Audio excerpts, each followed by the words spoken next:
All right. Looks like we're live.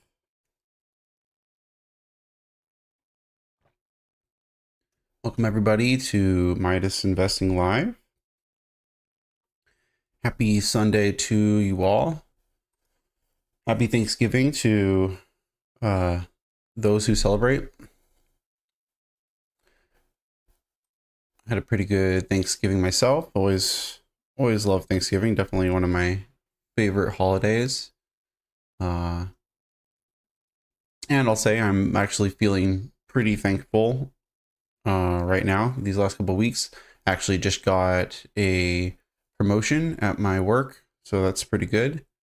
Promotion I've been kind of working towards for a year and a half, which I'm very happy with. It's kind of a follow-on promotion to the new job that I started last year, and with it, in my opinion, comes a decent amount more job security, at least in terms of the kind of general trajectory I'm trying to take with my career. So overall, very, very thankful for that. It's a pretty good time for me personally. Been a month since we had a live stream. Yet again, longer than I kind of intended. I'm trying to keep to an every other week schedule, or but keep running into one thing or another that keeps causing me to say, you know what, not this week, for one reason or another. But each time I do that, it's usually because I'm like actually working on something, and many of those things I work on, I kind of hope will eventually make it easier for me to have regular shows going into next year. So we'll see. Promises. I constantly keep promising that I'm gonna have a little bit more of a regular schedule, and then I don't. But whatever.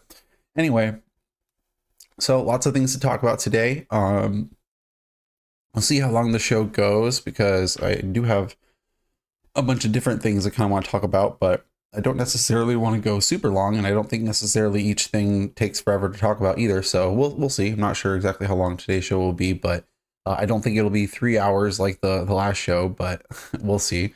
So anyway, here's our portfolio. Nothing too much has changed since last time we talked about it, other than just kind of the usual shifting arounds of allocations in my macro momentum portfolio. So the gold holdings, the S&P 500 holdings, the small cap holdings, and then all the sector ETFs that I have in that strategy. They shift around depending on the week, but as far as our long-term holdings, nothing too much has shifted. But I will say that that's actually going to change pretty significantly here this week. I've been kind of thinking through for, really a couple months now, but especially in the last week or two, I've been really, really carefully thinking about what I want to do with my miners. I do have pretty substantial holdings in gold and silver miners. As you can see here, these dark blue ones are the mining companies altogether. I have them in dark blue so that you can kind of see them together, because I do kind of think of them as sort of one position, even though it's 4 different companies, because the 4 of them are all pretty small and all pretty idiosyncratic geographical details. That's just the nature of mining companies, that unless you have a big global mining company with mines all over the planet, then you do end up having some very, very idiosyncratic risks associated with a company that only has like 1, 2, maybe 3 mines in their portfolio. And that's kind of what each of these are. And so 4 of them together, I think, make a pretty diversified mining portfolio, but any one singular one of them, it would be, I think, pretty risky. But altogether, each of them, you can see, have pretty good weightings, the smallest of which being Orla Mining has 3.5% weight in our portfolio versus 7.4% for Silver Corp. And New Gold and Equinox are in between there. But altogether, if I add all 4 of them together, that ends up being 22.2% of our portfolio. So 22.2% of our portfolio is currently in gold and silver mining. And then that's also not even counting, like I said, the systematic trading around gold ETFs that we have as well, which is another 8.4%. So if you add that in, that means our total gold and silver overall kind of commodity precious metals exposure is 30.7%. So huge allocation to gold miners, which is, been a great source of returns this year. But nonetheless, as the gold price continues to do what it's done, you do have to kind of wonder at what point you want to maybe make trims on it. And I will say that when talking about gold miners in relation to the gold price, it is a little bit complicated because as the gold price goes up, theoretically, all the valuations of your gold miners goes up. Or, well, I mean, maybe not the valuation. It kind of depends on how you're approaching the valuation. But obviously, they sell gold, and that's a commodity, and they don't really control the price of the commodity. So that means that in your projections for cash flows for the companies, you do have to make some sort of assumption about what gold prices are going to do. And different people have different approaches to this. Some people will just use the current gold price. Some people will actually make some sort of projection as far as what they think the gold price is going to do for the next 10 years. You can use some haircut number on the current gold price to be extra conservative. There's a lot of things you can do, and I've done all of these things at different points. But that's kind of what I meant, where I've spent the last several months really kind of trying to think carefully about, okay, well, what kind of assumptions do I want to use for my gold mining holdings in order to decide really whether they're truly overvalued, because they've gone up a lot. All four of them have gone up over 100% this year. It's been fantastic. But, you know, if gold price has gone up dramatically in the last year, I mean, what has it actually gone up in the last year exactly? It's like 50-60% or something like that. If the gold price has gone up as much as it has in the last year, you have to say, well, okay, have the gold miners gone up more than that, and has it outrun the expectations of the cash flows? Are we expecting a pullback in gold in the short run? Do we expect gold to go to 10,000 in the next 2 years? You know, all these things are relevant.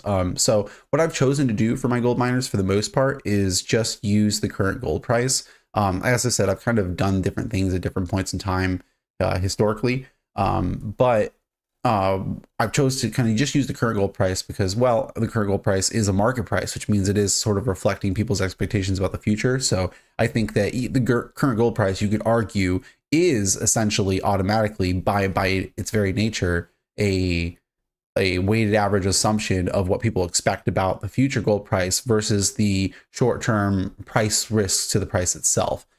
So I'm just using the current gold price for my gold mining companies, but then you have to also say, well, okay, well, what am I going to do as far as production numbers because of the nature of how gold mining companies work? So getting into that, well, as I've kind of said, I've been carefully looking at all four of them, but one of my companies in particular in the last couple of weeks has kind of come especially to the forefront. So New Gold here, which is 6.6% of my portfolio currently, up over 200% on the stock, which is pretty good. And also I'll point out that this is actually the second time I've owned New Gold, because I actually bought into New Gold either at the end of 2023 or sometime early last year. I can't remember exactly what it was, but I held New Gold initially, and then I sold it after, I think, like a 3 to 6 month period after some decent gains. And then at one point there was a pullback, and then that was around the time that I was rethinking this current mix of gold mining companies in my portfolio, and then I added New Gold back in. So technically, I have gotten more than just the returns that are currently on the current shares, because these I rolled the gains forward in a certain sense. But nonetheless, it's actually the one I'm the most up on in terms of my total returns on my total costs. So interesting that that's the one where we're having the discussion about. But in the last couple weeks, they recently announced that they are going to be acquired by Coeur Mining, CDE, which, let me pull up New Gold. First of all, there's New Gold stock right here. So you can kind of get a glimpse of basically what I'm talking about. And so, yeah, it's really, really run. So this is kind of where I was talking about right here. I'm trying to remember exactly. I can't remember exactly where it was. But I think like I initially bought into them here, maybe in the first part of 2024. And then I think I had done that initial trim off of them, maybe in like mid 2024. But then, yeah, it was early this year, around here, I think, that I hopped back in, and then have rode it ever since. So that's been pretty good choice. And getting into the kind of the details surrounding them, the reason why I liked them is partially because they're entirely North American. Well, a lot of my focus in my gold mining companies was focus on the geographic risks but also focus on certain efficiencies for their mining structure. So the actual physical location, the geography, and the jurisdiction, in particular the legal jurisdiction in which the mines operate, was a big deal for me. So Canada, I'm pretty big fan of their jurisdictional practices and their legal structures. So Canada is perfectly fine as far as I'm concerned. They're really not that much different from the United States, all considered. So pretty happy with that. And then also, like I said, certain mining efficiencies, which one of the details that really mattered to me a lot was the overall reserve lives.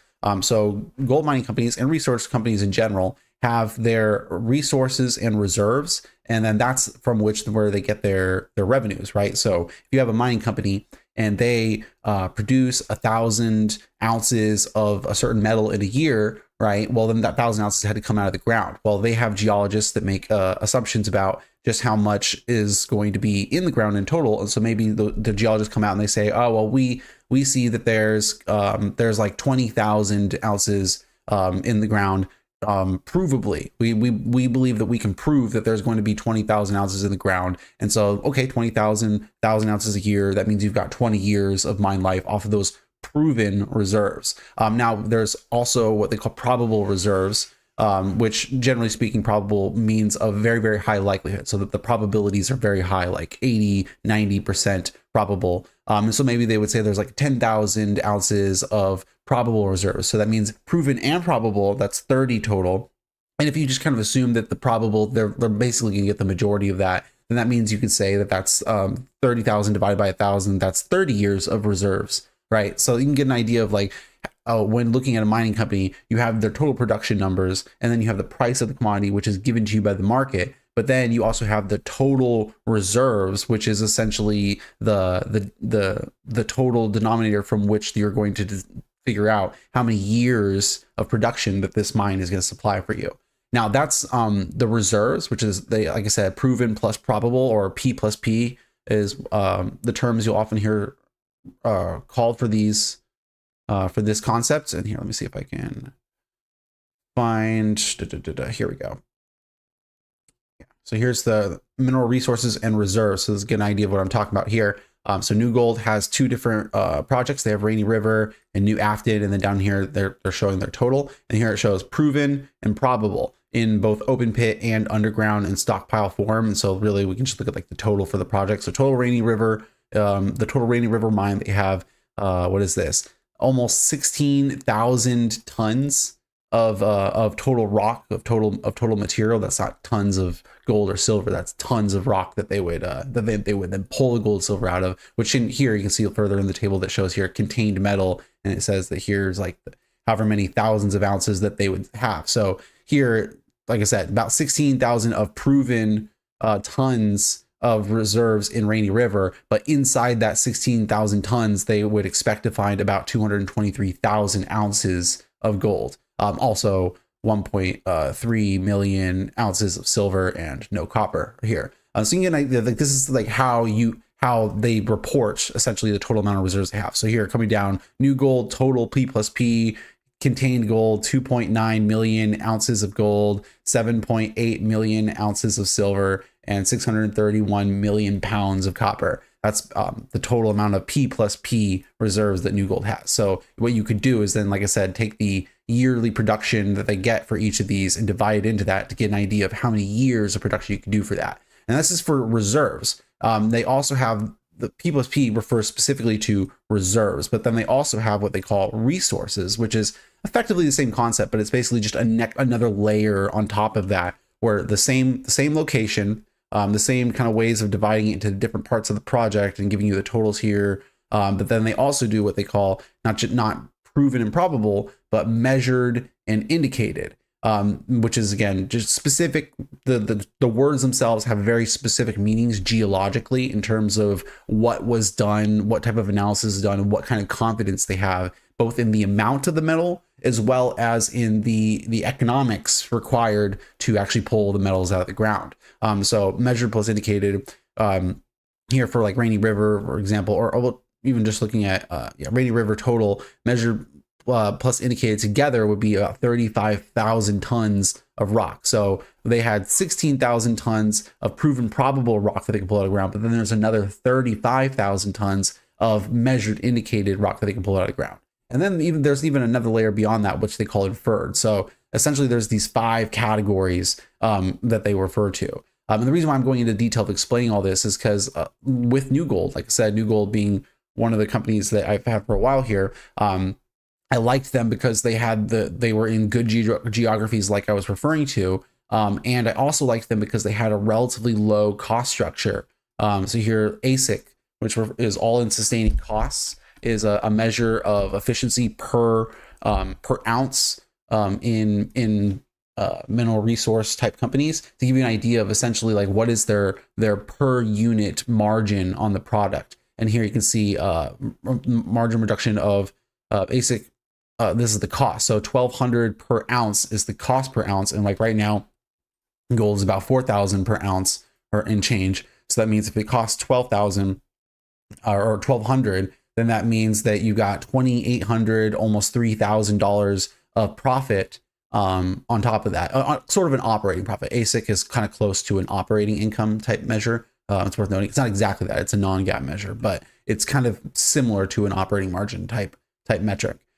So with that, and then you can see that they're actually projecting that their costs per ounce to even go down over the next few years. So I really liked the geography of New Gold. I really liked the cost structure of New Gold. But the kind of negative for New Gold was their resources, their resource life. Their actual reserves are not a really large number. In fact, I don't get into the specific math of it, but as they currently stand, they have 10 and a half to 12 years of production left, which if you kind of think in terms of, making a valuation for a company, if you're going to do a 10-year DCF, then that means you're going to project out the next 10 years. And then at year 10, you're going to come up with a terminal value, which is basically an estimate of what a stable state year 11 would look like. And then you discount that terminal value back to the present. And oftentimes people use a terminal multiple to come up with their terminal value and, that whole concept itself. But the whole idea of a terminal value is that the cash flows are going to go off into the future forever. And the discount rate is just causing the value of that to go down over time, which means that it becomes a finite value. But the idea is that the company exists forever, right? We're discounting the forever cash flows of the company back to the present, and that's how you get the valuation of the company. But then that creates a problem for you if you don't really have a permanent company per se. And so that's sort of the situation you have with mining companies. And what I will say is that sort of makes an assumption itself. So like, what I'm saying is that if they have 11 years of resource life, and then I project 10 years out for them, then that means the terminal value has to be based on basically only 1 year of cash flow left. And if you're discounting 1 year of cash flow left, well, you probably want to get a return on that, which means it's going to be less than 1, which means it might be like half if you were to try to get a double on that 1 year. So that means that the terminal value multiple would be like 0.5 rather than a 10, a 15, a 20, whatever your terminal multiple is, right? Imagine using 0.5 for your terminal multiple. That's essentially the situation that a company like New Gold finds themselves in, which, by the way, that might explain, because a lot of people I think maybe don't necessarily understand this, is like, I like mining companies and I'm a big fan of them, but I know other people that hop into the mining company space and they look at the PE ratios on mining companies and they're like, oh my gosh, this is so cheap. And it's like, yeah, well, why is it so cheap? Have you considered why it's so cheap? Like, why is it that this company perpetually trades at kind of mid single digits at sort of on its best day, generally speaking? And it's because everybody knows that the cash flows aren't going to exist forever. So that I would say is like that concept of reserve life is important because terminal PEs are basically, forward PEs are basically like a terminal PE in that they're supposed to represent some sort of estimate of like what the future forever cash flows of the company are going to be like. So if you're seeing a low terminal PE, that implies either a massive drop off in revenues and earnings relative to what this expected forward number is in year 2, year 3, year 5, year 10, or it assumes that the cash flows themselves aren't going to go on forever, which is basically the same thing. If your cash flows are going down in the future, it's the same thing as the cash flows ending in the future. So that's what I will say is like the caveat to liking New Gold was basically knowing that the cash flows were going to come to an end 11 years from now, no matter what. And so with that context, coming back to, as I said, the recent acquisition announcement for them by Core, I started looking into this. Initially, I was like, oh, interesting. Okay, they finally pulled the trigger on something, because as I said, I'm aware of all this. I've been aware of their resource issue the whole time I've owned them. And obviously I've owned them anyway. So you might say, okay, Midas, well, if you knew that the cash flows aren't going on forever, well, then why are you in the stock? And it's like, well, it's sort of the cigar butt kind of concept, right? The idea is that the classic value cigar butt idea was knowing that, hey, this company maybe only has 5 to 10 years left in it, but it's got some good puffs left in it, right? Which is the idea that there's just so much cash pouring out of the company that sure, the cash flows aren't going to go on forever, but the cash flow is so strong that theoretically you should be able to collect some of that value anyway, right? That's the whole cigar butt concept. And so I would say it's like, in a way, mines that don't have very long reserve lives are like cigar butts in that way. So that's kind of what I would say. I always knew New Gold was kind of like that. But then there was kind of this kind of 50-50 chance where, okay, if they're going to produce all that cash flow, well, then maybe they managed to do something with the cash flow, right? It's like, if you got 11 years to figure it out, right? Like, so if you're going to just pull up billions of dollars of cash flow, well, maybe you can go out and make an acquisition yourself, buy another mining company, buy some more reserves, and therefore extend this cash flow problem out into the future. And I would say, like, traditionally, that's what mining companies do. It's like they only have so much reserves, it starts to dwindle down, and then at some point or another, they go acquire more reserves, or they go under, or they get acquired. They are the reserves that gets acquired. So that appears to be what New Gold has decided to do, is to allow themselves to be acquired. So that's kind of where we currently stand. And I will say right off the bat, I'm not super pleased with this particular deal.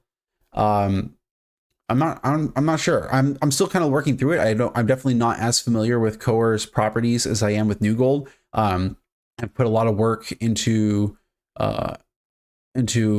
understanding each mine that New Gold has at a pretty finite level. And I would say, like, the projections I have for New Gold are pretty detailed, and I would argue probably pretty good too. Because what I will say about mining companies is that they tend to give you a ton of information. They give you tons and tons of information on each of their mines for you to make your projections off of. Like, basically, they give you all of the information in the world, and then the only information that you have to kind of make the assumption off of yourself is whether or not they're going to hold to what they said they're going to do production wise, and what the price of the commodity is itself. But as far as like understanding like how their cost structures are going to work, like, they give you so much detail to make your projections off of, which is really great. But then yeah. But with that, like I said, with Core, I haven't done that same level of detail. So my first glance at Core as a company, like, I've done like a basic valuation for them, and I did kind of like a back of the napkin estimate of what their reserves are and how many years that would be, the basic assumptions I would have to do to kind of create a valuation for them, which I have done. But I will say, like, I'm definitely not super enthused with it right off the bat. So before I kind of get to that, so here, getting into these few years for New Gold, this isn't even the right here. This is the one I wanted. It gives you an idea of showing you what they're expecting. They're expecting to expand their growth profile over the next few years. And again, that's off of a base where they don't really have a huge amount of reserves. So they knew that they only had like 10 to 11 years of reserve life left. And in a sense, they've kind of decided to front run a lot of that in order to pull that cash forward in the future. And then, like I said, because of the fact that they're kind of winding these mines down, that means that the cost structure itself is going to improve over time. And then they're also going to get a larger amount of copper production out of that, because copper was kind of like a larger secondary resource in a lot of that area. And with this, they're actually projecting to have pretty significant amounts of free cash flow over the next few years, specifically 2.2 billion in cumulative free cash flow over the 3 years. And it's worth knowing, I mean, my estimate would probably maybe take a little bit more out of that. So maybe it's like 1.5 to 2 billion or something like that. But whatever, that's still pretty good. And I mean, I can't even really remember super off the top of my head. Oh, like, how big are they now? I can't even remember exactly. Okay, so they're 9 billion market cap right now. So that gives you kind of a sense of just how much they're pulling out right there. It's like 2 billion on nine. That's like 25% of their company value and free cash flow over that time frame. And also, it's worth noting that the 2.2 billion here assumes $3,000 gold price and a $4 per pound copper price.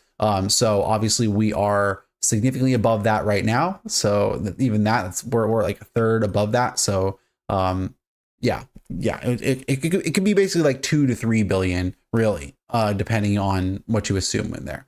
So yeah, huge amounts of cash flow coming in the door, which in my mind, like I said, I sort of assumed that meant that they would have like those back 5 to 6 years to essentially figure out what to acquire with that. But instead, that cash flow is now just going to go over to Core.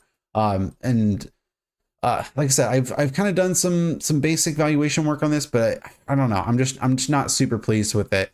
Looking at New Gold right here, you can see. By the way, I've been changing a lot in my watch list. I've been kind of putting together my new watch list for the last like couple months or so, but made a lot of changes here in the last few weeks on it. But here in New Gold, it's like I personally think that they're worth maybe like $10, $11 maybe. Like they do have some upside to them. And again, that's still even assuming that there's basically no perpetual valuation for them. Like again, I'm basically assuming that the cash flow stop like 10 years or so from now, no matter what. But nonetheless, the cash is just so huge and so strong up front that it basically just overwhelms the value. So I still see upside to the valuation as it currently stands, even with no perpetual cash flows to them. So like here coming over, yeah, my terminal multiple on 2035 is technically -1, which basically means that the cash flows effectively stop in 2034.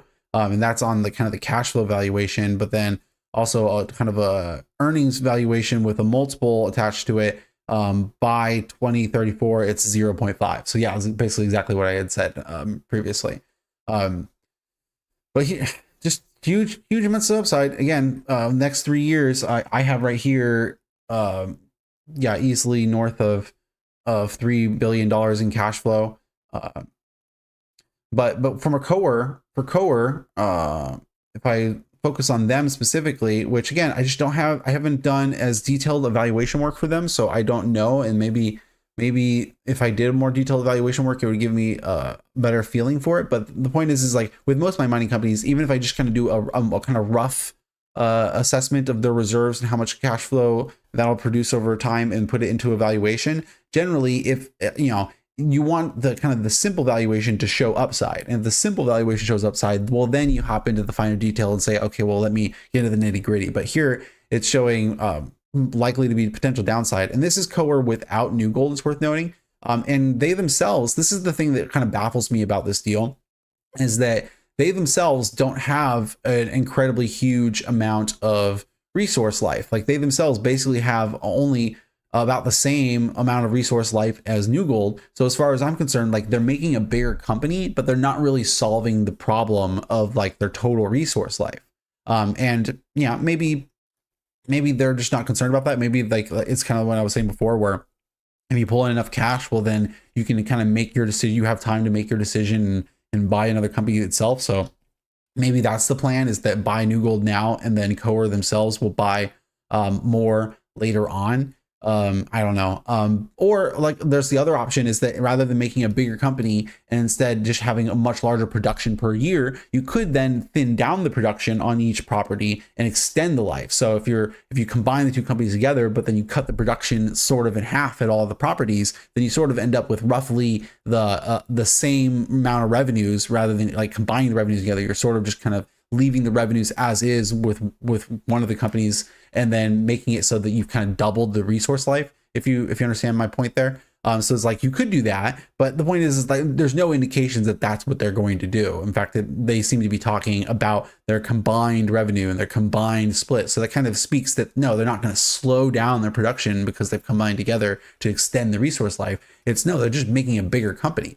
That's how they kind of lay out a lot of the details here. Is like, creates 20 billion combined market capitalization company with 7 high quality North American operations, sector leading free cash flows, enhanced trading liquidity, and potential US index inclusion, all that.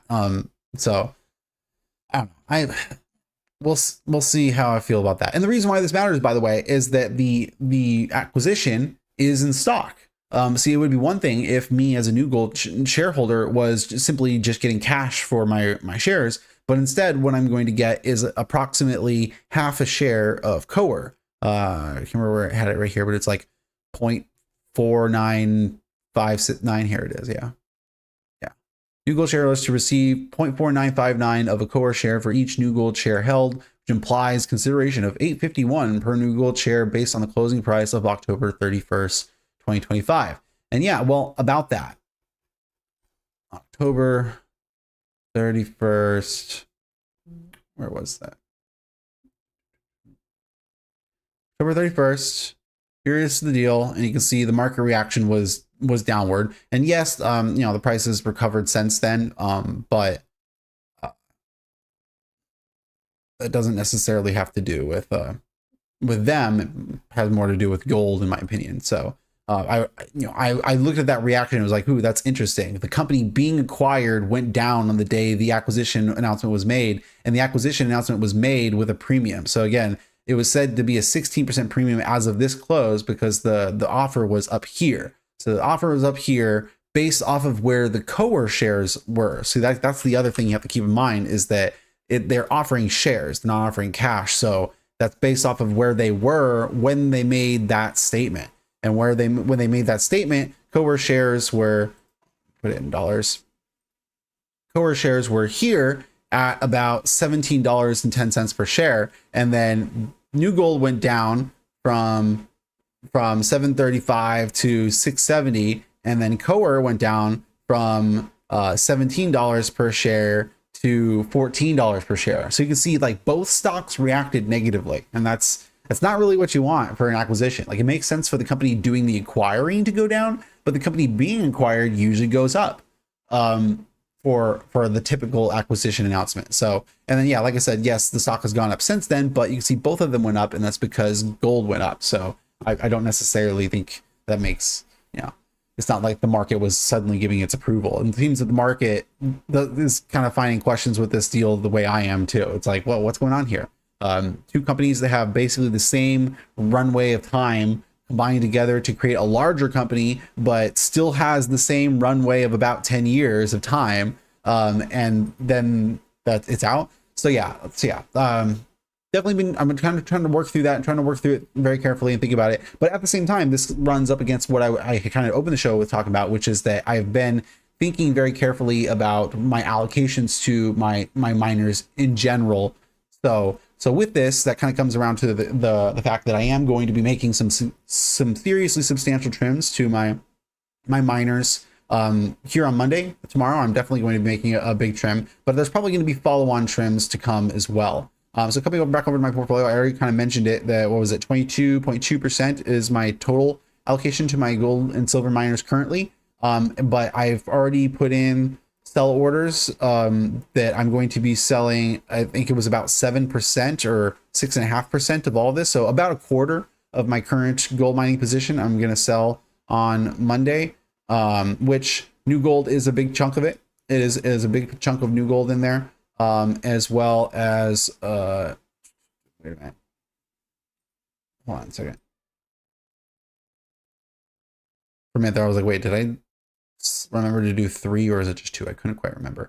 I almost couldn't quite remember what I ended up settling on, but yeah, no, New Gold, just two. For a minute there, I was like, did I decide to sell some Equinox and some Orla as well? I know I had decided I was going to hold on to Silver Corp entirely for the time being, that we weren't rushing out the door necessarily on that one. But yeah, Equinox. I'm going to sell a decent chunk of Equinox, and then I'm going to sell an even larger chunk in percentage terms of New Gold. And then I probably will trim Silver Corp and Orla as well. But I'm going to do follow-on trims later on once momentum on some of them kind of falls off a little bit, because I do try to kind of like let things run when they are running. And I mean, look at them. I mean, they're running, that's for sure.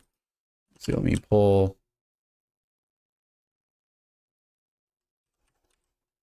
all 4 of them up.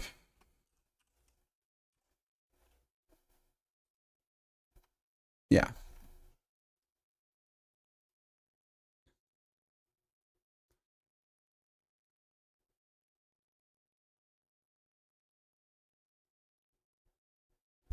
all 4 of my miners last year. You can see some of them have different levels of returns than each other, but 200%, almost 200%, almost 150%, 130%. They've all done very well. Some slightly better than others. Some of them better than others earlier on, and some later on. But yeah, so we're gonna trim a decent amount of Equinox, which is the green one, and then a decent amount of New Gold, which is the blue one. So we're gonna be pleased with that. But we'll hold on to, and then like I said, we'll probably end up trimming Orla and Silvercorp, the other two as well. But we're gonna kind of like let them roll off a little bit, which the other two have some upward momentum as well. But it's more than one factor going into this. They're well over their allocation sizes that I'm targeting for them. And it's worth noting that also kind of with the new watch list, I had been reworking my allocation system. So I do have a new allocation system in here that I'm pretty happy with. I know I'm constantly shifting this around, but the thing is like, I'm always trying to like get it to work for lots of things. It's like, I want an allocation system that depending on like how much confidence I have in the stock and in the industry and the company itself and also stuff like that, be able to actually target a much larger allocation size, like for like my FG holdings and Generac and my total miners as a whole. Like I really do want to concentrate into some larger bets, but at the same time, I want to have like a good guide for having really small allocations for just kind of like small, more speculative, shorter term plays where like the valuation looks good to me, but I don't necessarily want to do a lot of research on the industry in the short to midterm. And I just kind of want to have a little of a swing on a value play or something, or even if maybe it's just a kind of a theme play and I just kind of want to let the stock run, things like that. So I've kind of retweaked my system once more, and who knows, I'll probably tweak it again in a couple months, but I'm happy with my current setup as it currently is, and it works pretty well aligned with my current allocations. So that's the thing, is like I'm always trying to readjust my allocation system, but I sort of need it to conform well to whatever I already have allocated, so that yes, I want to trim things and stuff around to bring it closer to my new allocation system. But then the other ones that I don't want to trim, I don't want them to be so far away from the new allocation system that it makes targeting things difficult. So like, for example, a good point of what I mean by that is that like the new allocation system for FG is targeting 16-17%, but is also technically giving it a little bit of a doubling boost in the short run. And then if you come over to my actual portfolio, I do have 20.8% in FG, which is fine. So that's good. That means the new allocation system automatically assumes that I am over allocated FG by about 4%. That's not too bad. That's like 25% over allocated. But I don't want an allocation system that tells me, oh, well, you actually have twice as much as you should have, because that means that I now with today in this week would have to essentially make the decision, okay, well, am I going to trim it that much back to bring it back to the proper size, or am I just going to accept that my previous decision making for buying and selling was way askew from my new allocation system? So the point is you don't want it to deviate too far from that. So like, yeah, within that, for example, like I said, 22.2% is for all 4 of my miners together. And if I look at the new allocation system and see, okay, well, what is the allocation system say I should have for all 4 of my holdings? And it says I should have 7.5%. So I currently have 22%, and it's saying that I should have like 7 to 8%. And like I said, I'm about to trim about like 6 to 7%. So that's going to bring me down to, what is that? 15, 16%. And so even with that, okay, well then I'll still be double my allocation for it, which for the miners, considering how gold has currently been behaving this year, that's okay. That's like less of a deviation that I'm as concerned about, because like I said, I plan to trim more later. I'm just taking my time with some of the trimmings on that. So that's okay. That's okay. And then like Generac, the current target here is 11 to 12%, but that's also giving it a little bit of a doubling. So it could go down to 5 to 6%. So 5 to 6, 11 to 12. Coming over to my current portfolio, my actual allocation to Generac is 9.4. So yeah, you can see is like that would means that with the current boost where we're giving it kind of a special boost in the short run, we are under allocated, which is fine, but that's because I just don't want to sell anything right now. But if I wanted to give it its proper allocation, it'd be like 5 to 6%, and that would be compared to 9.4%. So that means I would have to sell maybe about a third of it or something like that. So just to give you an idea, it's like I have I'm happy with this new system. This new system gives me the ability to concentrate into some positions very, very high. and B, also the ability to take very small positions in less confident positions that I have. And then C, it also, like I said, gives me a lot of flexibility to kind of customize things on certain special basis. And then D, it also gives me the ability to kind of have a lot of these features kind of worked out somewhat automatically. So I'm pretty happy with the current system, but it definitely has some quirks to it. I'll probably be kind of working through some of those quirks over time. All right, so talk mostly about the gold miners. Before I move on to, I guess, some other stuff, might as well keep talking about gold. So looking at gold kind of broadly and the kind of trends of gold, one thing I've been doing kind of every week is going to Gold Hub and looking at the weekly reported data for ETF fund flow. That's kind of like one thing I do. It's like there's only so many things you can look at other than the gold price itself on kind of a shorter term basis inside the quarter to kind of get an idea of like, okay, well, what's happening in the gold markets and what do we think? Is there some indication of how things are behaving? So the ETF flows is definitely something I try to look at every single week. On Sunday or Monday when it's released. Like for example, we don't have this week's. This is a week old data currently, so probably tomorrow morning is probably when the next data point will arrive. But nonetheless, I come over here and try to look at the different categories of the different regions, who's been buying and selling the ETF fund flow. You got to think about, like, first of all, like in terms of the gold investment, like how ETFs are treated. So in the demand statistics, it's broadly categorized into kind of 4 categories. There's the jewelry fabrication and technology, which we can kind of group together as the kind of like physical practical uses of gold. And in a sense, technology is like the base practical usage of gold. But then jewelry fabrication is like another physical use of gold. But then you could argue about the jewelry fabrication is like, well, how much of the jewelry fabrication is because people want to wear it and think it's pretty, and how much of it is because they think of the jewelry itself as an investment, and like how much do those two things kind of relate to each other? So it's like jewelry itself is kind of both practical usage and investment, but it's kind of somewhere in between. But it is physical nonetheless. No matter what you think of it, it is physical. So these two together, technology and jewelry fabrication, we can think of as like the physical demand and in many ways the practical demand. But then there's also the investment and central banks, which is altogether both investment. But central banks, their way of investing is definitely a little bit different. And then within that, I mean, in an investment itself, there's physical bar, official coin, metal coins, and ETFs. So that kind of gets to where I was talking about the ETF flows. You can see like ETFs are just a subcategory of the investment grouping for gold demand, which itself is just a subcategory of the overall demand.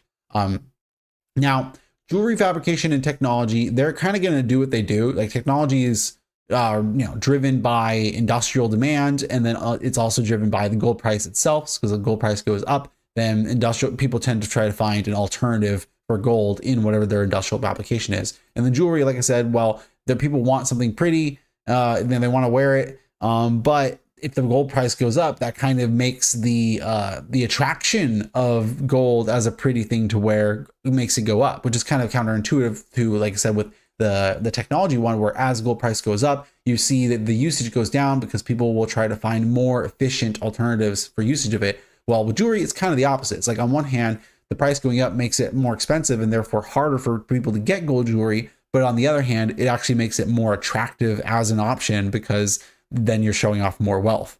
Then coming over to central banks, well, central banks basically buy for really one of two reasons, which is a balancing of their asset portfolios relative to their money supply and their economic dynamics. And then B, they also need some, depending on the country and depending on the context, this kind of central bank usage may also be tied into a treasury usage. So they may be stockpiling gold as essentially an alternative form of currency as well. So it's an asset usage and a currency usage. And I would say basically all central banks use gold as an asset, but only, I don't know the exact numbers off the top of my head, but 10%, a quarter of central banks probably only use gold as like an actual semi-currency. But anyway, getting to the central bank point, because you can see here, obviously, in the last 3 years, there's been huge upward movement in the buying of central banks, which you can see has technically been somewhat downtrending a little bit too. So you could argue that because gold prices have started to go up, that means that A, it's less attractive for them, and B, the gold price itself makes their holding values go up, which means that the amount they need to buy actually goes down as the price goes up. Depending on what you assume, it kind of depends on what else is happening simultaneously, because the overall amount they need might be going up as the gold price goes up too, because gold price might go up because people are buying gold because they're worried about the things that makes them want the gold in the first place. So there's a huge circularity in this. So anyway, but the reason why I'm focused on this and the ETF fund flows is because, in my opinion, central bank buying is the most important factor to the kind of short to midterm performance of gold. Like, is gold's run going to continue for the next year? And is it going to have like a big, huge pullback like it's had at various other points in the past after big run-ups that's going to last a handful of years? And is the gold price going to sustain and at least moderate and then maybe take off again in a year or two? Which version of how the gold price is going to behave, in my opinion, the central bank buying is literally the most important factor to what happens there.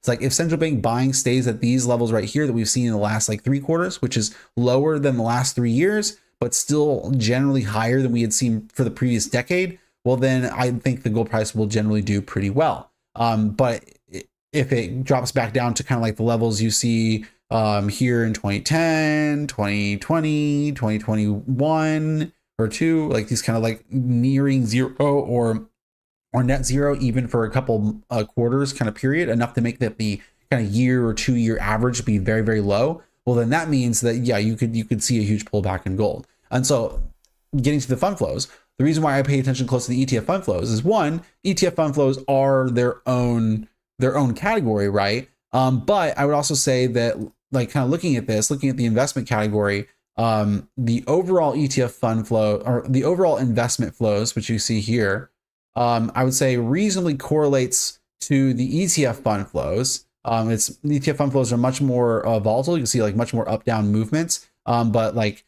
down 2013, 2014, down 21, down 22 and 23.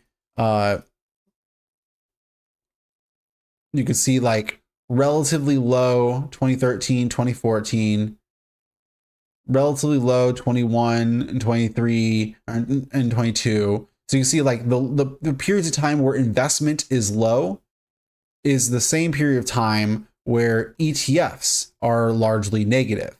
And then also going back to that itself, investment, you can see the periods of investment tend to be reasonably correlated with the periods of central banks too.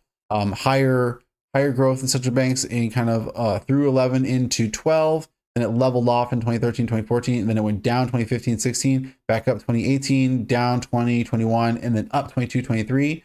Coming over to investment. Up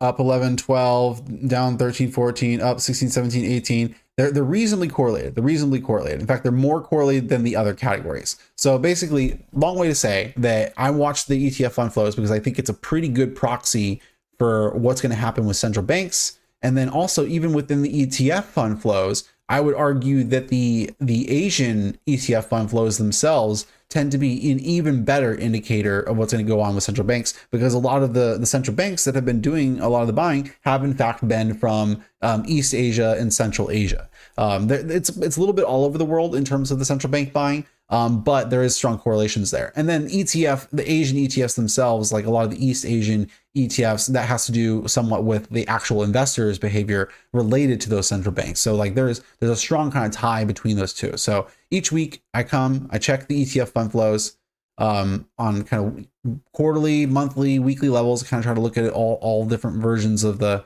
granularity of it. But then also, like I said, looking at Asia, but also looking at the total to get an idea of that. And then, to comment on that, to kind of like look within this, you can see that when gold had reached its initial peak of like around 4,400 or whatever, it had a huge week, one of the top ETF weeks, and then it was followed by some down weeks there for a couple of weeks, and that caused like the big pullback in gold. And then we've had a little bit of a flattening out since then. So overall, things have been looking pretty decent for gold. Obviously we're not having the gangbusters weeks that we've had in the earlier months in February through April or September through October, but nonetheless we're in positive territory. And like I said, kind of looking at like on a monthly basis, kind of monthly average and a quarterly average, things are still looking pretty good. So yeah, that's my thoughts on gold and kind of how I'm looking at it and thinking about gold. Like I said, going to be trimming about a quarter of my my miners here on Monday tomorrow. So that's going to be pretty interesting. And then, as I said, I'm trimming a lot of new gold, and then I am actually going to still be over my allocation for new gold. So there will probably be even a further trim on new gold going forward. And then it gets to, like, as I said, the buyout is going to be through equity. So, I'm probably going to let it ride through that. I am probably going to at least have some allocation to new gold whenever that closes, which I believe they're expecting to close the first half of 2026. So we'll see how that goes. And it does, I'm pretty sure it still needs to have approval by the board of directors of New Gold. So, or no, it was unanimously approved by the board of directors, my bad. But it needs to have the shareholder approval.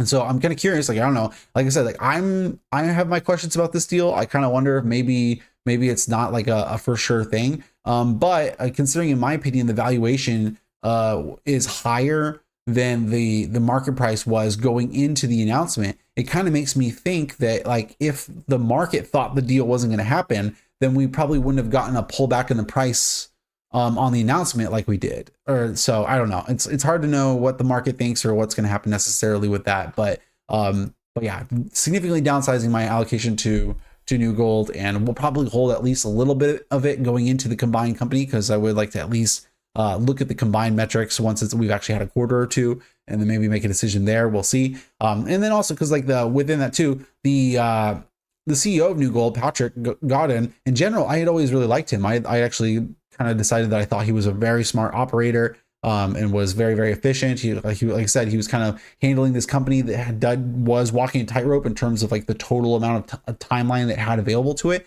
But I thought he was very good in that regard. And it looks like Mitchell Krebs is going to be the new CEO of the combined company, and it looks like Patrick Godin's instead going to be joining the board. So like, I'm happy he's going to stay with the company, but it does mean that we're getting rid of, in my opinion, an above average CEO for a CEO that I frankly just don't have as much information and as solid of an opinion on. So we'll see how I feel about that too. But yeah.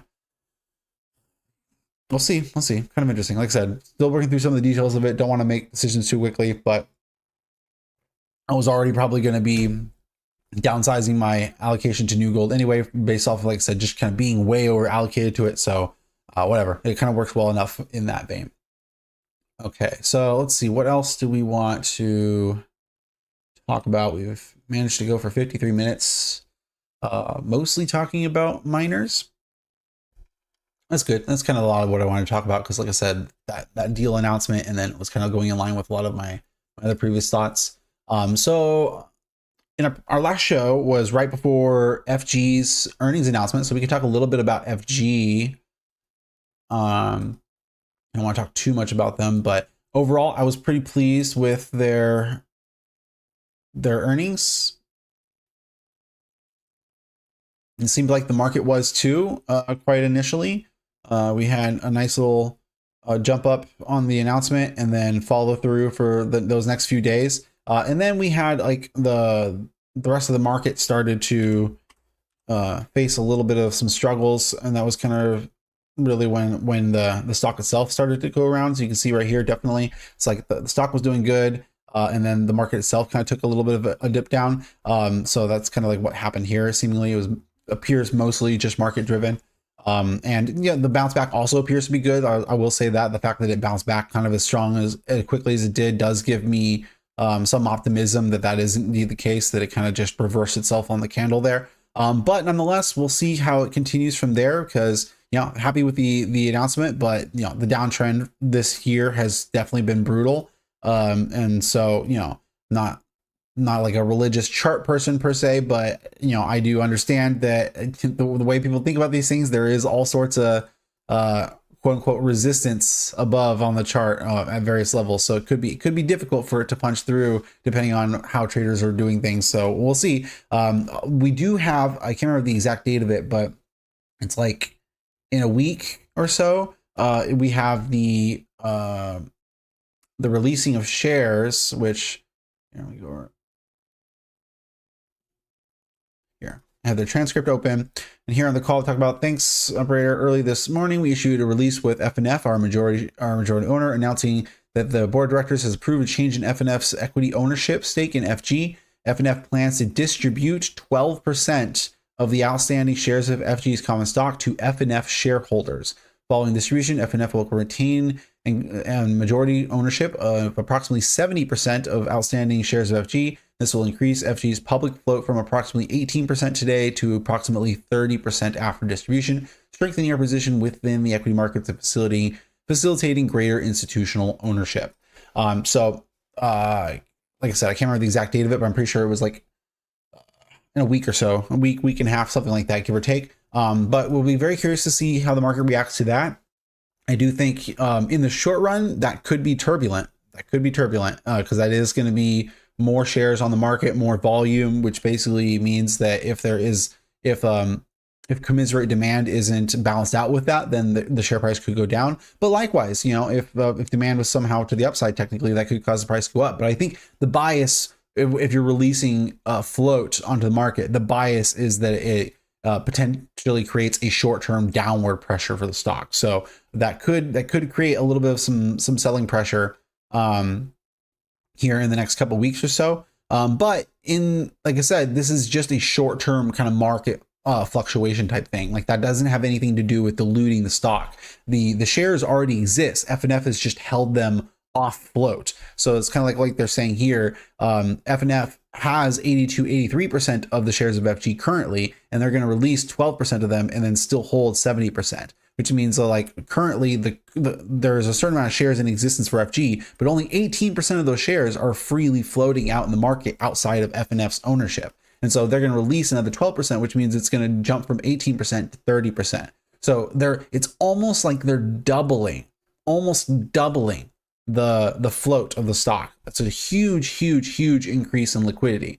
And like I said, so like it's not an actual dilution event. Like there's no change in the overall valuation per share of the company, but nonetheless, unless there's more traders, unless there's almost twice as many shares that are going to be put forward on the buy orders and the sell orders pretty much immediately, then there's going to be some sort of turbulence there. And look, traders are smart. They know these things. Like it's public information. So it's not like I said, it's like it's a turbulence thing. It has no effect on the actual valuation. And in fact, I would argue, because they even mentioned here, like strengthening our position within equity markets and facilitating greater institutional ownership. So they are even making the case that this is going to be a good thing in the long run. And I would generally agree with that. The fact that FNF owns 80% of the stock is definitely an overhang on the stock, because that definitely does limit institutionals as well as plenty of different types of funds from owning the stock, because they want to have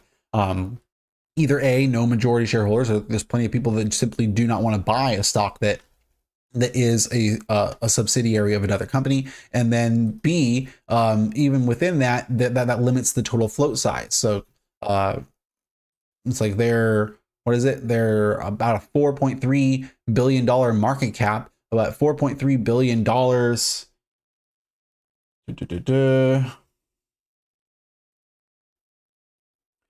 15%.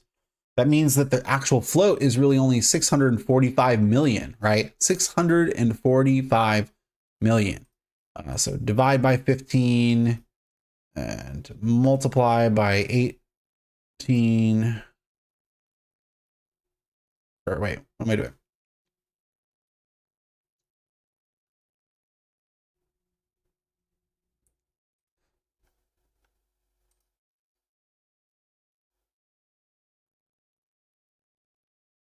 There we go. Sorry. All right. So 645 million, and then after this, their float is now going to be like 1.3 billion. So understanding this, like different funds, different institutions, they have all sorts of restrictions on what they can and cannot buy.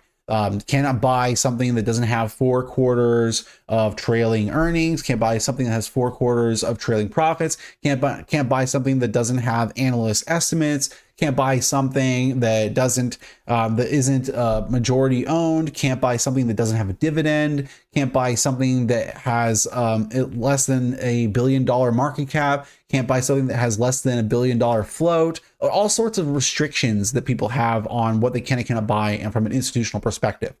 So for example, like I said, we're going from a $645 million float to a $1.3 billion float. Perhaps there's going to be some funds that, because they now have $1 billion in float, that will allow them to be invested into. I don't know the exact numbers on that, and it may not be a ton, but the point is it's a huge increase in the overall float, which does create more liquidity for the overall market. And like I said, in the short run, how the market treats that liquidity is the question. So in a week or two, who knows? We might have some funky price activity with FG. I'm kind of hopeful that the trend will continue to be upward. And then on a kind of fundamental basis, looking at their kind of overall earnings performance, you know, we've had a good last couple quarters, and that's kind of falling off of the previous 2 quarters that were kind of ugly. So it'd be good if we could also have, you know, continued fundamental performance into the next earnings, because then we have 3 good quarters. We would be past the liquidity crunch as well, and then we would kind of be off to the races potentially for 2026.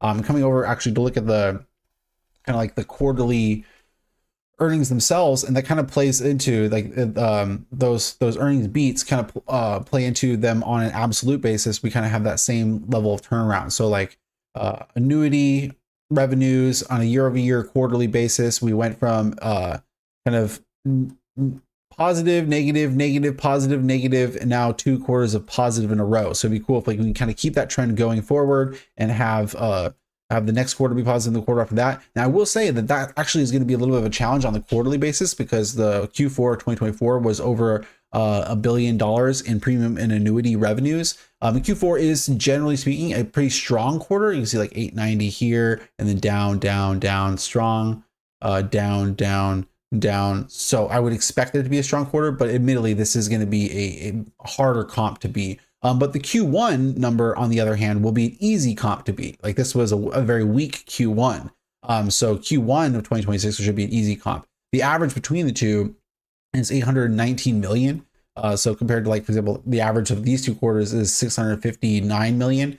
So it kind of gives you an idea that, like, really, you know, you kind of need the next 2 quarters on average to be higher than 819 million for the total 4 quarters to end up beating the previous 4 quarters. So like, I don't necessarily expect the next quarter to be sequentially upward in quarterly year-over-year revenues. But if it's at least close enough, and then Q2 is strong enough, or Q1 is strong enough more than this Q1, then that'd be pretty good, which I think is very doable, because again, this was a weak Q1 compared to this Q1 here and like this Q1 here. So in general, we'll see what happens with that in general. That's talking about the quarterly level, because kind of you can kind of look at it from the trailing 12 months period down here. You can kind of see what I'm talking about. We had 2.9 billion in the quarterly for the trailing 12 months on just the premium and annuity revenues. And then that was itself a peak number. And the previous peak number that we had was in the first quarter of 2024. So you can see, like, yeah, Q4 is usually the strongest quarter, but the trailing 12 months might be a quarter later because of how the previous quarters kind of add into the number there. But then, yeah, peak number in Q1 2024, and then down, and then back up for Q4 in 24, and then down, and then, well, for this quarter, we were in fact actually back up again. But it's worth noting, like I said, I'm worried more about the next number. Like this number here, I expect to be lower than this number, but ideally I want it to at least also be higher than this number. But we'll see. It's, like I said, Q4 is usually a strong quarter. However, it does have a tough comp to beat. And then Q1 is usually a weak quarter, but it has an easy comp to beat. So that's kind of like the setup for the next 2 quarters in terms of the premium and annuity revenues. And that's premium annuity revenues, which themselves kind of come out of the annuity sales figures. So like looking at the annuity sales figures, which is this box down here, kind of in the somewhat of the same vein, you can see Q4, 2.8, 2.9 down. And then we actually had a very strong Q2 24, and then even stronger Q3, and then down, weirdly enough, on 24, down, and strong. So you can see like the Q2 and Q3 on the actual gross sales tends to kind of be where the stronger sales kind of comes in. That's for annuity. Obviously, you can look at the gross sales. It maybe paints a little bit of a different picture. Yeah, if you're looking at the gross sales, it has a little bit of a different picture, but that's partially because of the PRTs coming in. Oh, and then speaking of the kind of institutional sales, the PRTs, one reason that we actually had such a strong quarter this quarter for FG was that they did a very substantial amount of funding agreements. They did $1 billion in funding agreements, which funding agreements are their more opportunistic portion of their institutional sales. So like they did $1 billion in this quarter. They did 500 million in Q1. They did 900 million in Q2 of 24, 100 million in Q1 24. And then you can see like, but they have handfuls of quarters here where they do no funding agreements. They're very opportunistic, which gets into the share issuance and the annuity sidecar with Blackstone that I was talking about in previous quarters, and why I had thought that was actually, like, I understand the market's not liking it, but in my opinion, it was actually a pretty smart choice in terms of capital structure, because the thing is that if you want to make a larger jump in your assets, well, then you're either going to fund the assets through liabilities or you're going to fund them through equity. And liabilities, because of the nature of the annuity company, kind of puts a lot of strain on their overall financial metrics, which means that boosting your equity profile actually has some substantial benefits to this type of company relative to, like, any random manufacturing or retail or whatever type company. It's like, because of the fact that it is a financial depository institution, and specifically, especially also because it is a depository institution where the liabilities are longer term, meaning it's not a bank, it's like an insurance company. That means that there's actually some benefits to issuing equity. Not always, like I said, it's a balancing act. There's positives and negatives, but the point is there's more positives for this type of company than for other types of companies. And so it's just one of those things where it's like, I think the relatively simpler, more kind of keeping it simple type of investor. I want to say dumb investors, but like the more just kind of keeping it simple type investors might hear share issuance, dilution, bad. Like that's what you hear. You hear, oh, they're diluting my stock. That must mean bad. And it's like, well, no. What are they getting for it? What are they getting for it? That's always the question. I made the same arguments back in the day when my largest holding for a while there was Innovative Industrial Properties, cannabis REIT. I had 25% of my portfolio in a REIT for a long time, and every 6 months they would come out and they would issue stock to go buy some more properties, and I would have to constantly explain to people, like, guys, it's not about the share issuance, it's about what are you getting for the share issuance. And REITs are not depository financial institutions, but REITs themselves also have various complicated reasons to the structure that makes it so that equity is in fact much more beneficial for them than for other companies. I would say it's less so for REITs than for insurance companies, but still nonetheless pretty good.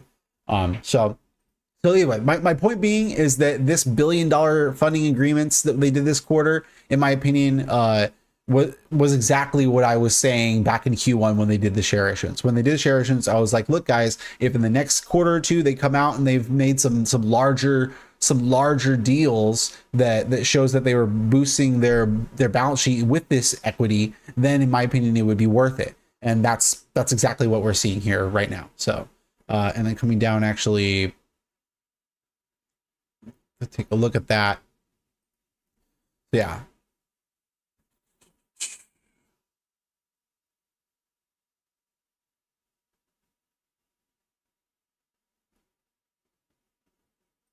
Yeah, so AUMs in Q1, we had 54.5 billion in AUMs as of Q1, which is around the time that they did the share issuance, or really it was like right before Q1, right? So really it was kind of in between here. And then we're already you can say like halfway between like 54 billion or so. So we're like 2.5 billion more in assets under management that we've grown this year or so, which is pretty good, pretty good. 2% each quarter. That's just sequential, on average across all these quarters. It's been about 2%. So our AUMs are growing in line with, as we've kind of been typically on a year-over-year basis, 8% versus 6% last quarter, 10% from Q1. Kind of on average across all these quarters, the rolling is about 9%. So we're maybe a little bit lower than average on the kind of for the last 3 years in terms of AUM growth, but in general, AUM growth growing very strongly. And then also the percents retained. So like the reinsurance sidecar with Blackstone that they had announced not long after the share issuance, which I had then also talked about basically being a perfect combination between the two, because one gave them more flexibility on the liability equity side of the balance sheet, and then the other one gave them more flexibility on the asset side of their balance sheet. So I had talked about this a lot. They have their AUMs, their overall AUM growth, but this is the amount of AUMs that they've retained on their balance sheet, which means that there's a portion that they didn't retain, and what they didn't retain, they had actually essentially sent off to their reinsurance companies. So here you can see the AUMs before reinsurance, which is growing at a faster clip. You can see back at the kind of like early 2023, it was like 49 billion versus the actual retained ones was 45 billion. So you see there was like 45 billion retained with 4 billion not retained. So zooming forward to the present, you can see we're at 56 billion retained. So over that time period, we've added 11 billion in retained AUMs. But the total amount went from 49 to 71.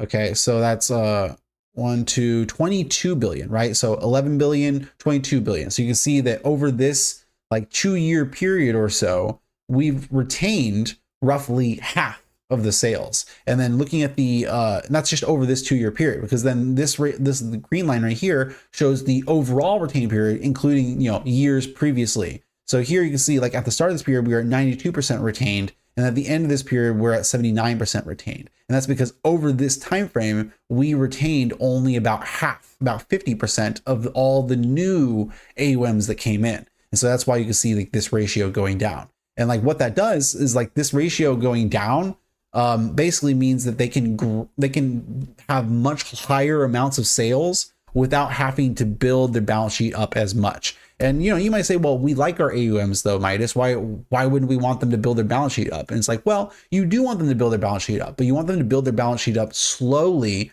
relative to their sales, because their sales translate into earnings, and then the earnings as a ratio over their assets is their ROA and ROE figures. So the point is like this line going down and the spread between the orange line and the blue line getting wider and wider over time is what's going to allow for the ROA to move upward over time, which you can see there is sort of a slight upward movement over this 2-year period. It's kind of a slow upward movement, but it is a slight upward movement. And this is on the quarterly ROAs and ROEs and then annualized. And then here you can see more of a trailing 12-month figure for the same thing. So you can see like both kind of have a slight upward trend, but not a very fast or a very high upward trend, but still upward trending nonetheless. And then with that, book value as well. So point being that, this was a great quarter. It wasn't like a gangbusters quarter, but it was a pretty great quarter overall for FG. And then I've kind of laid out my expectations for the next 2 quarters, why I definitely think that this next quarter could be a challenge. It could be a challenge, not because I think their business is going to struggle. Like I think they'll do a fine quarter. It's just it has a difficult comp compared to last year. So it's like it's going to be a little bit rough to comp to these numbers right here. Obviously this was a miss, but in terms of the absolute numbers, it's gonna be difficult to comp to. And then, like I said, somewhere here in the next week or two, we're gonna have our little liquidity event essentially that could be a little bit turbulence for the short term. But if we can get through this quarter and have reasonable, at least meet and or beat, like I said, we'll probably still have somewhat of a year-over-year downward movement on an absolute basis. But if we can at least meet whatever the analyst expectations are so that there isn't the negative surprise element, then we'll at least carry through here. And then by the Q1 earnings release, I think that'll actually be like solid upward trajectory in the fundamental momentum at that point. which also then at that point, hopefully, interest rates will start to have kind of normalize a bit more at that point too. So getting to, the interest rate scenario, we did have another further cut. I know in our previous, the last show I did a month ago, we talked a whole lot about the Fed and liquidity and dynamics like that, which I will point out, I didn't say anything at the start of the stream yet, but almost everything I said 4 weeks ago came true. I don't know how many people watched that and was paying close attention, but man, that was some very, very accurate things I said in that stream. I was like, I don't remember what day it was. It was literally like right here near the top. It was one of these days. It might have been the 31st, might have been the 30th. It was around Halloween. I can't remember the exact date.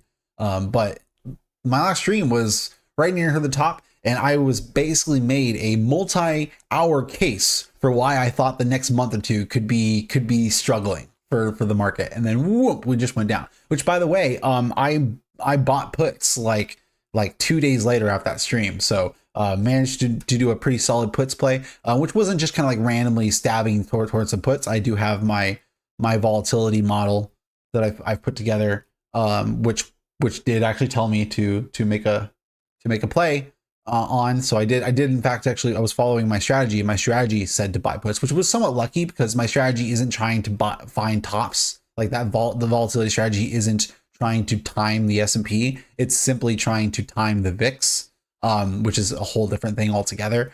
So it just kind of happens to be that the model itself finally said, hey, yes, actually the statistics look good. And it was roughly at basically the same. It was like right around here. So it was kind of just luck that the VIX happened to be had come down to a kind of complacent area in time for the market to top.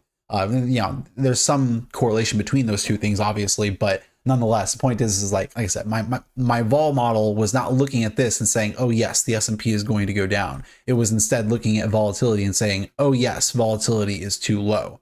That's all it did. But nonetheless, it worked. It was very successful. And then, that kind of goes in line that like the stuff I was saying wasn't really about volatility. Like I'm pretty sure, I don't think I talked about my volatility model at all 4 weeks ago when I was making that case. I was talking about interest rates and the Fed.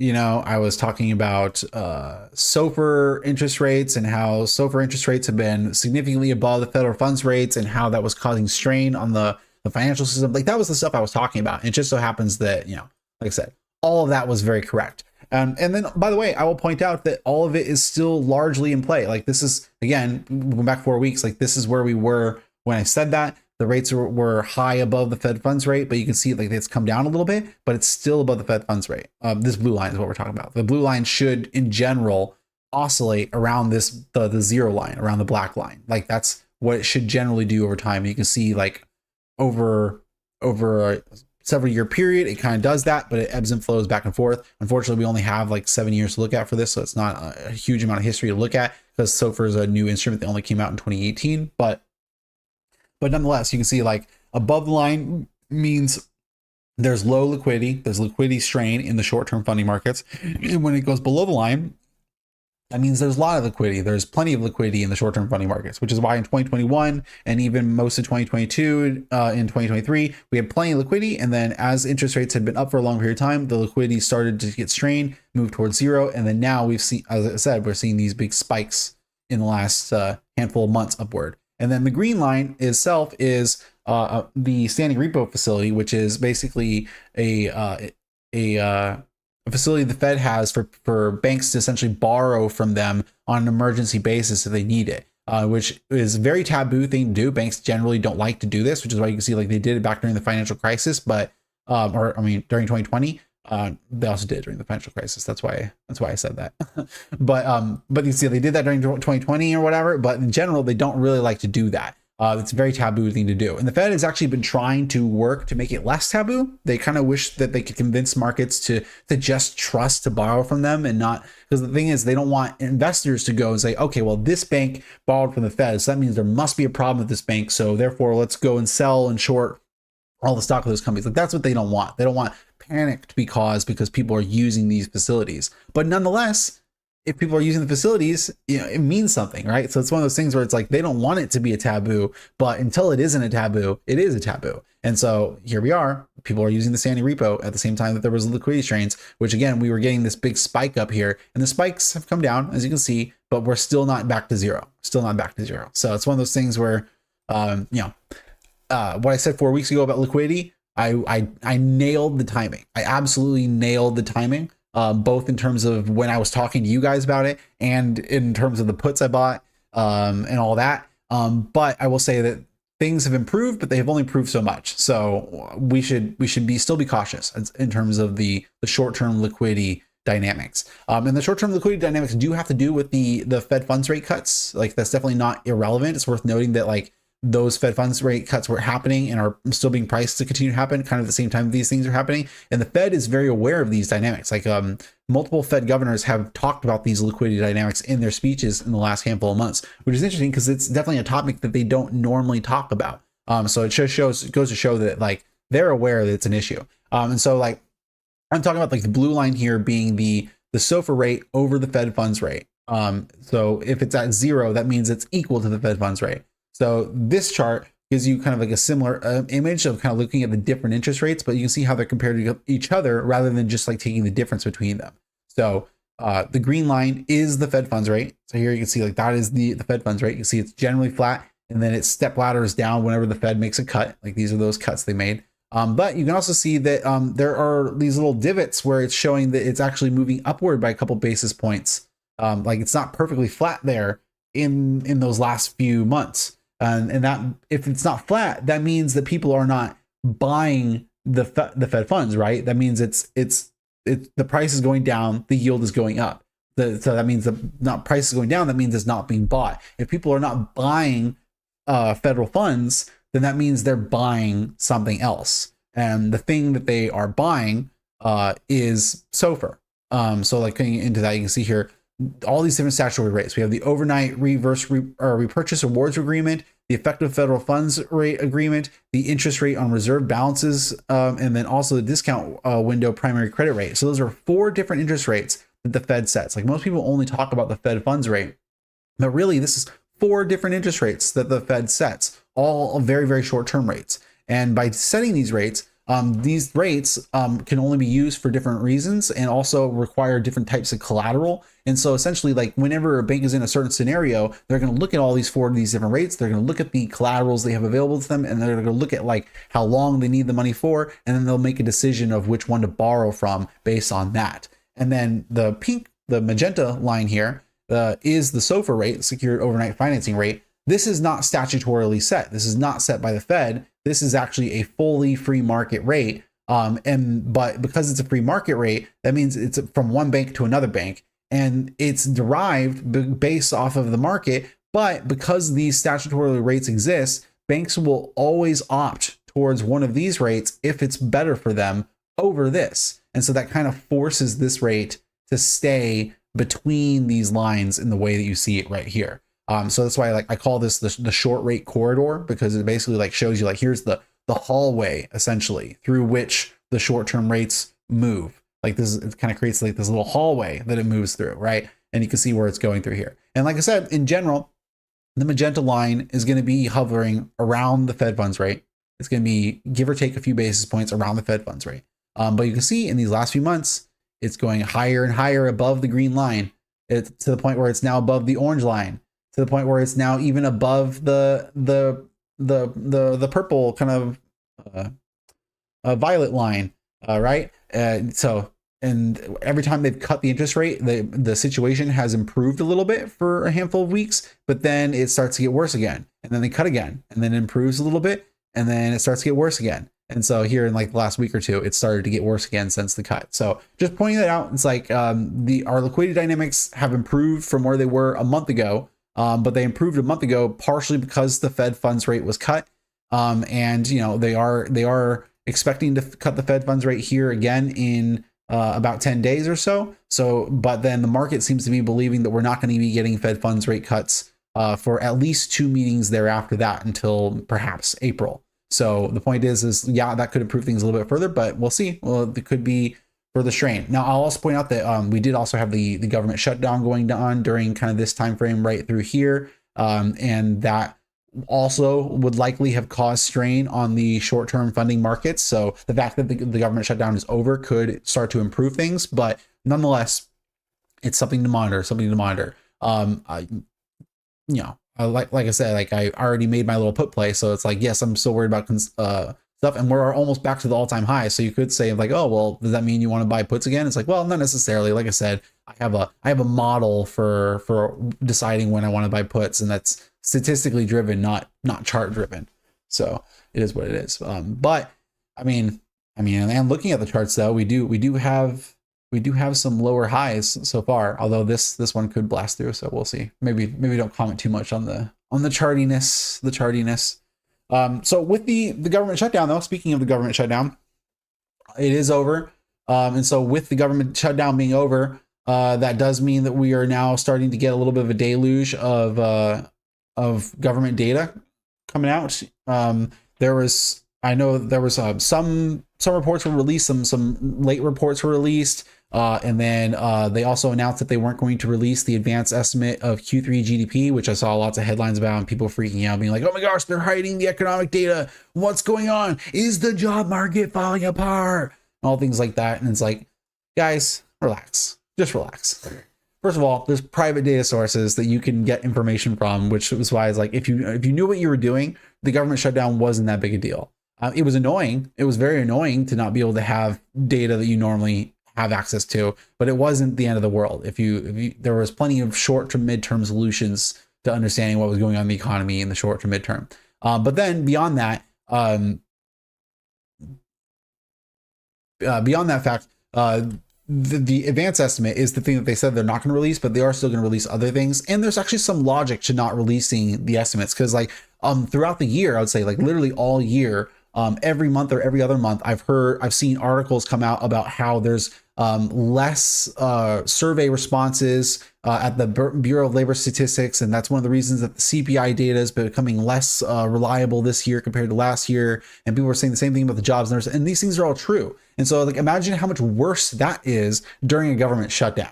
So it's like there's actually a very strong argument for why you would maybe want to just say, you know what, let's forget some of those reports because we actually can't accurately get the data since the government was shut down. Let's just move on to the next data point. Missing one data point isn't the end of the world, because one data point doesn't decide what's going on in the economy. You have to look at the trend. The trend is what really decides it. So the government shutdown was annoying because we had a disruption in our ability to perceive the trend. But whatever, the government's open now and it's going to start to correct itself over time. So in the short run, yeah, there's plenty of like kind of gaps in our ability to look at things. Like if I was to pull up a couple of my favorite kind of self-made economic analysis or recession indicator kind of tool things here, I got this one. This is an employment rate of change kind of tool that I like to have. You can see like the blue line correlates pretty well to the green line. Green line is real GDP growth, and the blue line is just composed of the labor participation rate and the unemployment rate. But you can see like how highly correlated the two are. And then the green line only comes out once a quarter. And then also that quarterly release tends to come out like, almost 2 months after the end of the quarter. Whereas these numbers come out once a month, and the data tends to be released about 2 weeks after the end of the month, which means that like you get much more timely releases of the data. So that's why it's like, it's very useful to find things that are highly correlated but are released much quicker. And that's basically what I've got here. But then zooming in on like the last year, the most recent data point we have is for September, because we had the government shutdown there. And so, yeah, I don't know if we're ever going to get an October number for this, but it doesn't really matter, because September, August, July, June, May, April, none of these 1 points mattered to me.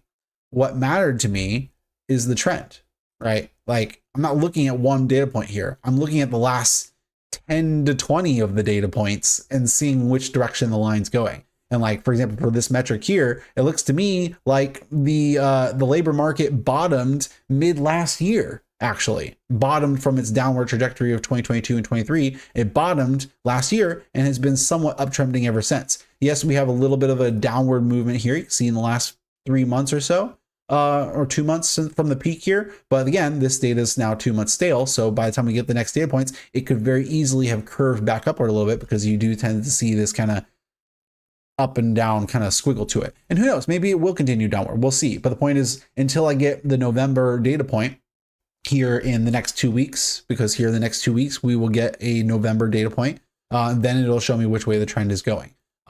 So, and like I said, this is just one metric. I could show you, like, I have other metrics where I do basically the same thing, but with totally different pieces of data. So like the other one used the participation rate and the unemployment rate. This one uses average hourly earnings, as well as average hourly weeks, as well as the population figures and the total employee figures. And basically just try to come up with like an income metric that highly correlates to real GDP. And that's what we have right here. And if I zoom in, on the last thing here, you can see that we were on a year over year real growth basis. We were going up at 1% per year. That was down from 1.5%, 2% earlier in the year. So a little bit of a downward trend here. So you might expect potentially to see a little bit further of a downward trend, maybe. But at the same time, if I zoom out to more of like 10, 20 data points, you can see that it's been kind of flat really for the last 2 years. So maybe it'll continue to be roughly flat. So just shows you just a couple different ways of looking at the economic data that I myself like to use that is now delayed because of the government shutdown.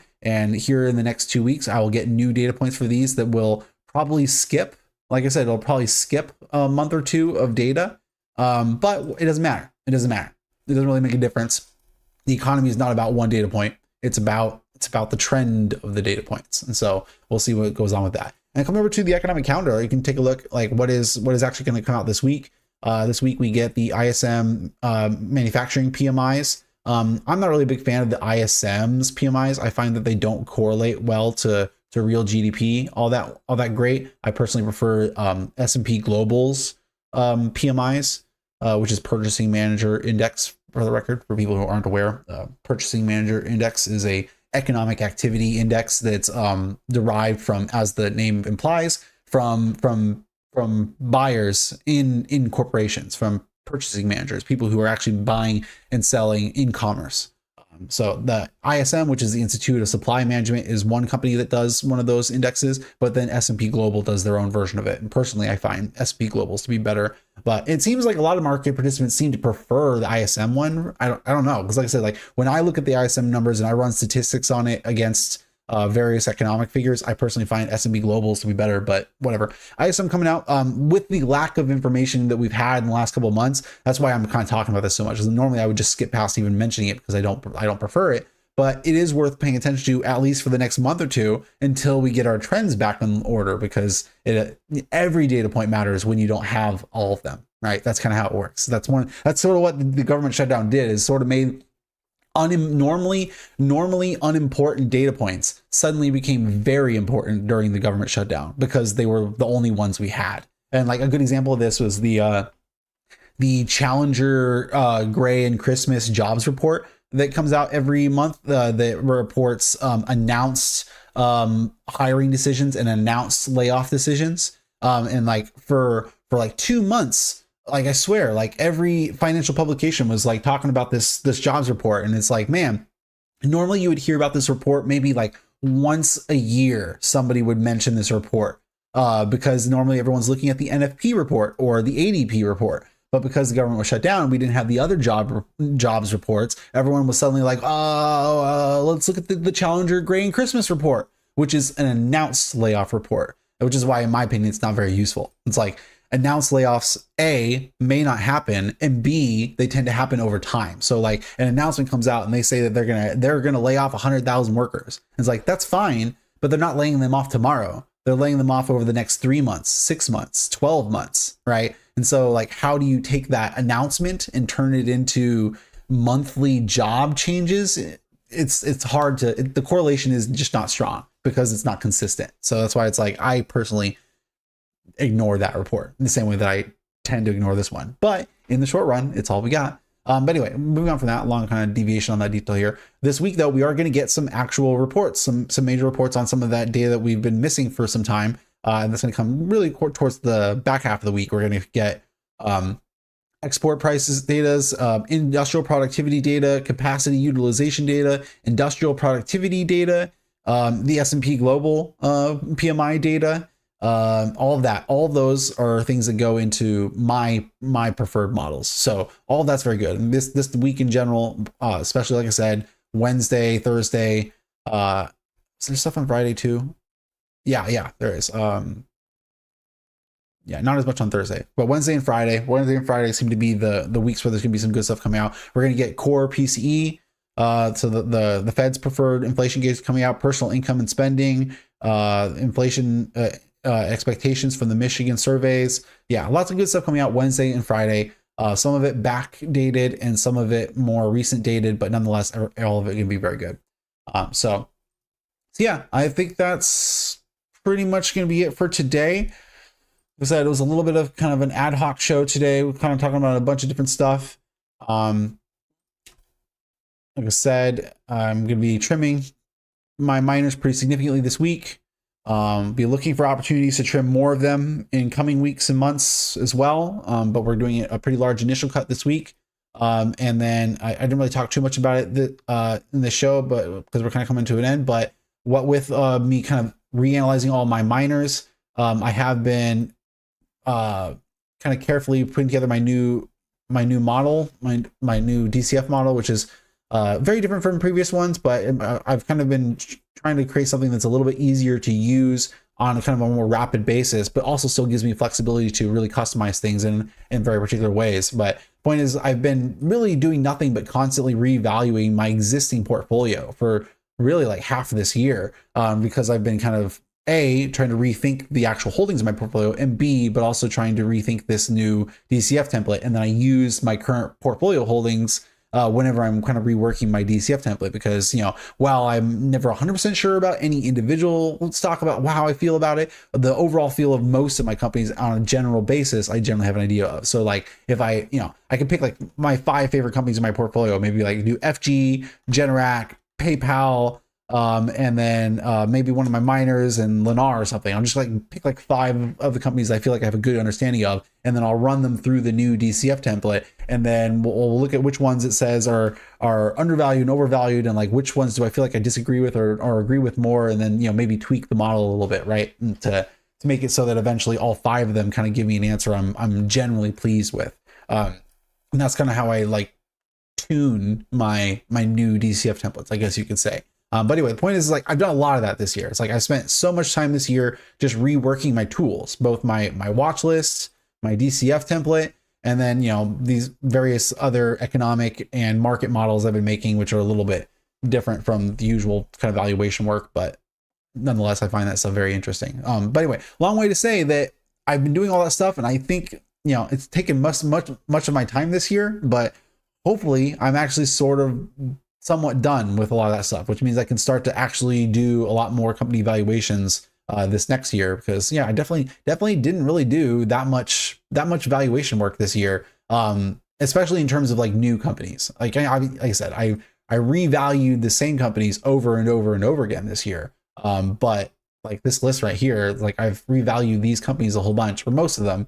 There's maybe like a quarter of these companies that I didn't really revalue, but a lot of these companies right here are just the ones that I've constantly reworked all year. So I'm going to be trying to do a lot less of that going forward. And the fact that I've kind of reworked my allocation system, reworked my template, reworked my watch list, reworked my portfolio and my strategies around my portfolio, like all of that's to kind of hopefully put me in a position where I can do a lot of that going forward. So long way to say that, hey, throw me some tickers. Start throwing me some tickers. I know I haven't really been asking for a ton of tickers in the last year, but I am going to be trying to do a lot more just random looks into evaluations to get an idea if something has maybe some potential going forward. And I, you know, some of you do. Some of you message me privately tickers all the time, and so I do have kind of like a list on the side of tickers people have sent me in the last 3 months that I'll continue to look at. But hey, comment below if you got tickers for me. And so with that, hey, that's going to be it for today.